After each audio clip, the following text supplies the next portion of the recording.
With the Student Government Association elections coming up, we wanted to take some time to dive into how the student government actually works here at GW.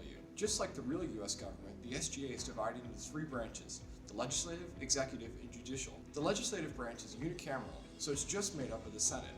Each senator serves a one-year term starting after the SGA elections on the last calendar day of April. The senators represent each undergrad and undergraduate school based on the population of each school. One senator per 750 students. For example, CCAS undergraduate has 8 Senate representatives, and CCAS graduate has 3. They are also further divided into 8 standing committees, including financial services, sustainability, and a special committee on dining. The Senate has the ability to make recommendations to the Board of Trustees on issues affecting students, establish rules and regulations for registered student organizations receiving funding from the SGA, and override the presidential veto by a 2/3 majority, and other powers listed in the Constitution. Now on to the executive branch.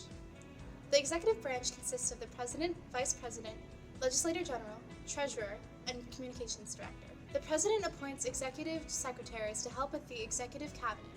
They must be approved by 2/3 in the Senate. The vice president acts as the president of the Senate and breaks ties that come up. The legislator general investigates and prosecutes alleged violations of the SGA Constitution and represents the SGA in all matters before the judicial system of the university. Finally, the treasurer is responsible for the financial affairs of the SGA and monitors the distribution of all SGA funds to organizations and prepares an annual financial statement to the Senate. The judicial branch is made up of the student court that includes 6 associate justices and 1 chief justice.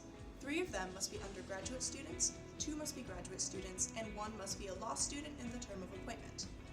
The justices of the student court are appointed by the president and confirmed by a 2/3 majority of the Senate. The student court hears cases such as cases between parties within the SGA regarding the constitutionality of any action or deliberate inaction by the SGA, appeals of decisions by the Joint Elections Committee, all funding disputes among or between student organizations receiving funding from the SGA.